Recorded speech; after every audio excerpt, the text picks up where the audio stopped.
Red టీవీలో మీ వ్యాపార ప్రకటనల కోసం ఈ నంబర్ ని సంప్రదించండి 6281747728. హాయ్ హలో నమస్తే, నేను మీ Gopi. Welcome back to Red TV. ఈరోజు మనతో వచ్చేసి సీనియర్ జర్నలిస్ట్ జగదేవ్ గారు ఉన్నారు. సార్ నమస్తే. సార్ నమస్తే సార్, మనం చూసాము బీఆర్ఎస్ ఎమ్మెల్యే హరీష్ రావు గారు రేవంత్ రెడ్డిపై హాట్ టాపిక్ గా కామెంట్ చేశారు. వైట్ పేపర్ బ్లాక్ పేపర్ అంటూ మోదీ గారికి లవ్ లెటర్ రాశారంటూ ఆసక్తికరంగా ఒక మాటలు మాట్లాడారు. దాని మీద మీ స్పందన ఏంటి సార్? ఇది 2 రోజుల నుంచి రభస జరుగుతోంది. స్పందన ఏంటంటే, వాస్తవానికి మోదీ గారు ఎప్పుడు రాష్ట్రానికి వచ్చినా ఒక ముఖ్యమంత్రి వెళ్ళి ఆయన రిసీవ్ చేసుకున్న దాఖలాలు గత ప్రభుత్వంలో చూడలే. సో దాన్ని కప్పిపుచ్చడానికి వీళ్ళు ముందుగానే కౌంటర్ అటాక్ చేస్తున్నారేమో అని నా అభిప్రాయం. రెండోది, నిన్న రేవంత్ రెడ్డి గారు మోదీ గారి సభలో మాట్లాడిన తీరు అందరికీ నచ్చింది, ఆల్మోస్ట్ ఆల్, ఎస్పెషల్లీ బిజినెస్ మ్యాన్లకి. ఎందుకంటే అక్కడ ఆయన రాజకీయ ప్రస్తావన తేలే, రాజకీయ ప్రస్తావన అనేది ఎత్తలే. ఆయన మాట్లాడలేదు, మోదీ గారు కూడా మాట్లాడలేదు.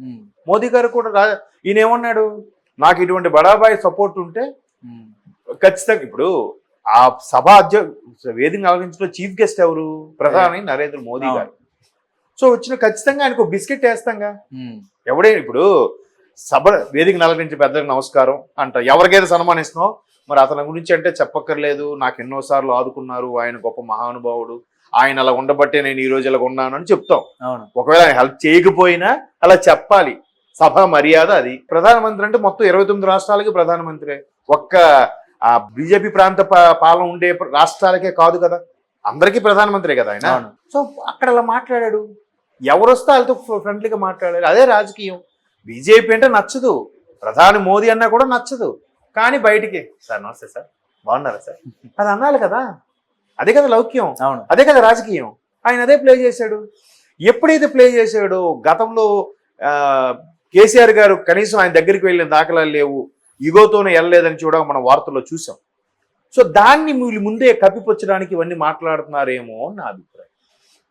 ఒకటి, ప్రధాని మోదీ గారికి బిస్కెట్లా మాట్లాడాలి, ఎందుకంటే సభా మర్యాద. రెండోది, ప్రధానమంత్రి ఒకప్పుడు గుజరాత్కి 3 సార్లు ముఖ్యమంత్రిగా ఉన్న వ్యక్తి, గుజరాత్ అహ్మదాబాద్ లాంటి మహానగరం నిర్మించిన వ్యక్తి. So Ahmedabad major metropolitan city, Hyderabad కూడా మేజర్ మెట్రోపాలిటన్ సిటీయే. అహ్మదాబాద్ స్థాయి డెవలపింగ్కి రావాలి, ఇంకా డెవలప్ అవ్వాలి, దేశంలో 2వ రాజధానిగా అవతరించే హైదరాబాద్కి అంత క్యాపబిలిటీ ఉన్నప్పుడు ఇంకా ఎందుకు? ఇప్పుడు మెట్రో మనకి ఎప్పుడు వచ్చిందండి? మనకన్నా కొచ్చి, కేరళ కొచ్చి చిన్న సిటీ, ఐ మీన్ హైదరాబాద్ కన్నా చిన్న సిటీ, దానికి ఎప్పుడో వచ్చింది. కోయంబత్తూరుకి ఎప్పుడో వచ్చింది, హైదరాబాద్కి ఎందుకు అంత లేట్ అయ్యింది? అది వేరే స్టోరీ. సత్యం స్కామ్ అన్నారు, దానివల్ల డిలే అయిందన్నారు, పక్కన పెడితే మరి దీనికన్నా ముందే మెట్రోలు వచ్చిన అవి గొప్ప సిటీలా కాదా? మెట్రో ఉంటే పెద్ద సిటీ అన్నట్టే లెక్క కదా, గ్రేట్ సిటీ అన్నట్టే లెక్క కదా. మరి హైదరాబాద్ అహ్మదాబాద్కి ఎప్పుడు మెట్రో వచ్చింది, దీనికి ఎప్పుడు వచ్చింది అన్నట్టుగా ప్రశ్నించుకుంటే లేట్ ఉన్నట్టే కదా. సో అలాంటి సందర్భంలో అటువంటి కార్యక్రమాలు కానీ డెవలపింగ్ సంబంధించి సరే అక్కడ బాగా ఉంది. ఇప్పుడు ఇండియా లెవెల్లో మీరు చూసుకుంటే మ్యానుఫ్యాక్చరింగ్ యూనిట్లు, ఫార్మాకి సంబంధించిన ఎక్కువగా ఎస్టాబ్లిష్ అయిన సిటీ ఏది ఉందంటే నార్త్లో అహ్మదాబాద్ ఒకటి, వడోదర ఒకటి, సౌత్లో కోయంబత్తూరు, చెన్నై, ఇవే వినిపిస్తుంటాయి. హైదరాబాద్ కూడా మ్యానుఫ్యాక్చరింగ్ అన్ని లేవు, లిమిటెడ్గా ఉన్నాయి. సో అంత కంపెనీ పరంగా కూడా అంత డెవలప్ అయ్యాం కాబట్టి మీరు అంటే ఇప్పుడు మీకు తెలియదు ఏముంది, మీరే ఆ సిటీ చేశారు కదా, అలాగే మాకు కూడా చేస్తే బాగుంటుంది కదా, అలాంటి సపోర్ట్ ఇస్తే మేము చేస్తాం కదా అని అనడంలో తప్పే ఉంది. ప్రస్తుతానికి ప్రధాని, తర్వాత ప్రధాని అవుతారో కాదో కాదు తెలియదు. అక్కడ మోడీ గారు కూడా ఎలా మాట్లాడారు, చాలా చాకచక్యంగా మాట్లాడాడు. ఆయన కూడా మా దృష్టిలో ప్రభుత్వం అంటే రాష్ట్రాలే, మా దృష్టిలో కేంద్రం అంటే అన్ని రాష్ట్రాల మీద పరిపాలన ఒకే విధంగా చూసే కేంద్ర ప్రభుత్వం మాది. రాష్ట్రాలు ఏ రాష్ట్రం ఆ రాష్ట్రం ఇండివిజువల్గా డెవలప్ అయితే దేశం అభివృద్ధి చెందినట్టే అని మోడీ గారికి స్పష్టంగా చెప్పాడు.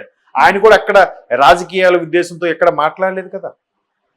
వెంటనే పటాన్చెరు సభకి వెళ్ళేసరికి మళ్ళీ వెర్షన్ మార్చారు అదే మోదీ గారు. తప్పులేదు. అక్కడ ఎక్కడ రాష్ట్ర ముఖ్యమంత్రి ఉన్నారో ఆ రాష్ట్ర ముఖ్యమంత్రి వేరే పార్టీకి చెందిన ముఖ్యమంత్రి కాబట్టి అక్కడ మోదీ మాట్లాడలేదు, అలాగే రేవంత్ రెడ్డి గారు కూడా మాట్లాడలేదు. అదే సభా మర్యాద, అదే రాజకీయం అంటే. వెంటనే పటాన్చెరు సభకి వెళ్తే ఏమన్నారు, బీఆర్ఎస్ను కాంగ్రెస్ ఒకటే, బీఆర్ఎస్ మేడిగడ్డకి సంబంధించినంత ఇష్యూ అయినా కాంగ్రెస్ ఆ పేపర్లు బయటికి తీయట్లేదు, కప్పిపుచ్చుకునే ప్రయత్నం చేస్తుందని వెంటనే రేవంత్ రెడ్డి గారిని కూడా వదలలేదు మోదీ గారు. తేడా చూసారా? అవును. ఇక్కడ వేదిక మీద ఉన్నప్పుడు ఒకరికొకరు మర్యాద ఇచ్చుకోవాలి. మీరు తోపు మీరు తోరంటే మీరు కూడా గొప్పలే సార్ అని అనాలి, తప్పదు. మీరు వచ్చారు నా ఇంటికి, సార్ జగదేవ్ గారు మీరు సూపర్ సార్ మీరంటే ఊరుకోండి గోపి గారు మీకంటే అంటాను నేను. ఊరికి ఆ మాటకు మాట అనాలి కదా, గౌరవ ఇచ్చిపుచ్చుకున్నప్పుడు. అలా మాట్లాడారు. సో గతంలో ఈ పరిస్థితి లేదు. ఇప్పుడు రేవంత్ రెడ్డి గారు కూడా ఏమన్నారు, నాకు ప్రజలు ముఖ్యం, తరువాత పార్టీయా కాదా ప్రభుత్వమా కాదా అది పక్కన పెట్టండి, ప్రజల కోసమే కదా. అంతకుముందు కూడా ఒకసారి సీఎం అయిన మరుక్షణం అక్కడ వారం రోజుల్లో 10 రోజుల్లో ఢిల్లీ వెళ్ళి వచ్చారు కేంద్ర మంత్రులు కలవడానికి, రాష్ట్ర ప్రయోజనాల కోసం. అమిత్ షా గారిని కలిశారట. సార్ నాకు ఒక 10 మంది IPS IPSలు కొత్త వాళ్ళు కావాలి, ఏ ప్రభుత్వం కానీ ఏ నాయకుడు కానీ ఇన్ఫ్లుయెన్స్ లేని వాళ్ళు నాకు కావాలి, నేను కొన్ని చేంజెస్ చేయాలనుకుంటా, తప్పకుండా వెంటనే ఇమీడియట్గా ఆర్డర్స్ పాస్ చేశారట. 2024లో రిలీవ్ అయ్యి IAS IPS మీ దగ్గర పంపిస్తారన్నట్టు కూడా చెప్పాడట ఆయన. అలాగే నిర్మలా సీతారామన్ గారికి వెళ్తే ఆవిడ కూడా మీకేం కావాలమ్మా, మేడం మాకు కావాల్సిన రాష్ట్రానికి సంబంధించిన నిధులు ఏవైతే ఉన్నాయో ట్యాక్సుల రూపంలో మీరు తీసుకున్నవి అవన్నీ మళ్ళీ మాకు మళ్ళించాలి అంటే తప్పకుండా ఇస్తామమ్మా. అందరూ అలాగే వచ్చాక ఏమన్నాడు, వాళ్ళు పరిపాలన పరంగా అలా భేషజాలు విభేదాలు చూపించట్లేదు. నేను ఒక ముఖ్యమంత్రిగా వెళ్ళినప్పుడు నాకు వాళ్ళు కేంద్ర మంత్రిగా కనిపించారు, వాళ్ళు కూడా నేను ఒక ముఖ్యమంత్రిగా గౌరవం దక్కింది, అన్నీ చేస్తామన్నారు. విడుదల చేస్తారా చేయరని పక్కన పెట్టండి, నాకైతే హామీ ఇచ్చారు, చక్కగా మాట్లాడారు. ముందు అడగందే అమ్మాయినే పెట్టదు కదా, ముందు వెళ్ళకపోతే ఎలా అవుతుంది అని చెప్పి రేవంత్ రెడ్డి గారు వివరంగా చెప్పారు ఒక ఛానల్కి ఇచ్చిన ఇంటర్వ్యూలో. అంతకుముందు నేను వెళ్ళిన దాఖలాలేవి, కలిసిన దాఖలాలేవి, ప్రధానమంత్రి వస్తే అంత ఈగో అయితే ఎట్లా అని వీళ్ళే అన్నారు చాలా మంది. రేవంత్ రెడ్డి గారు కూడా అన్నారు, ఇప్పుడు మీ కంపెనీకి మీ బాస్ వచ్చాడండి, మీ బాస్ అంటే మీకు పడదు, నచ్చదు, కానీ ఏం చేయాలి, గుడ్ మార్నింగ్ సార్ అని చెప్పి తలదించి పక్క వెళ్ళిపోతారు లేదా? నచ్చినా నచ్చకపోయినా ప్రోటోకాల్ అది, విష్ చేయాలి. బాస్ వదిలిగా మీరు కాల్ మీద కాల్ వచ్చి కూర్చుంటారా? తప్పు కదా అది. అలాగే ఇప్పుడు ఆ ప్రోటోకాల్ ఫాలో అయ్యి రాష్ట్రం కోసం నాకు ఇది కావాలి, పెండింగ్లో ఉన్నాయి చూడండి, మీరు ఎదురు చేసి పెట్టండి అన్నాడు. నెక్స్ట్ గవర్నమెంట్ ఏమో ఎవరు, ఒకవేళ కాంగ్రెస్ రాకుండా ఇదే వస్తే ఫేవర్గా ఉండాలిగా, రాష్ట్ర అభివృద్ధి కోసం ప్రజలను దృష్టిలో పెట్టుకొని చేయాలిగా. దాన్ని వీళ్ళు ఎలా తీస్తున్నారు, నెక్స్ట్ ఈయన రాహుల్ రాడని వీళ్ళకి అర్థమైందా, బీజేపీలోకి వెళ్ళిపోతున్నాడా, బీజేపీకి ఫేవర్గా మారబోతున్నాడా అంటే మరోవైపు ఎన్నికల తర్వాత కాంగ్రెస్ ప్రభుత్వం కూలిపోవచ్చు, రేవంత్ రెడ్డి ఎటైనా వెళ్ళిపోవచ్చు అనే వార్తలు కూడా ఎవరి మట్టుకు వాళ్ళు స్టేట్మెంట్ ఇస్తున్నారు. ఎవరికి తెలిసింది, రేవంత్ రెడ్డి బీజేపీలో కూడా కలిసిపోవచ్చు అనేసి అంటున్నారు. కలిసి చెప్పిన వాళ్ళే చెప్పాలి, వాళ్ళకి ఏమైనా అధిష్టానం నుంచి లీడ్లు వచ్చాయేమో ఎలా తెలుసు వాళ్ళకి? రాజకీయం క్లియర్ కట్గా అక్కడ మోదీ గారు కూడా సభా మర్యాదగానే మాట్లాడారు, మా సపోర్ట్ ఎప్పుడు ఉంటుంది, మేము అన్ని రాష్ట్రాలకి ఒకేలా చూస్తామని కూడా చెప్పాడు ఆయన. దాన్ని వదిలేసి ఎక్కడ కేసీఆర్ గారు గతంలో వెళ్ళలేదు కలవలేదు అంటారేమో అని ముందుగానే వీళ్ళు డిఫెన్స్ ఆడుతున్నట్టుగా నాకు అనిపించింది.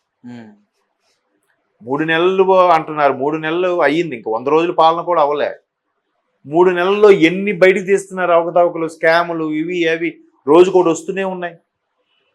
మేడిగడ్డ అన్నారు, ఆ తర్వాత గ్రూప్ 2 అన్నారు, ఆ తర్వాత గొర్రెలు బక్రీకి సంబంధించి ప్రతిదీ, తర్వాత కొంతమంది గ్రూప్ 2 ఎంప్లాయీస్ ఊరికే శాలరీలు తీసుకుంటాను ఒక లిస్ట్ అన్నారు.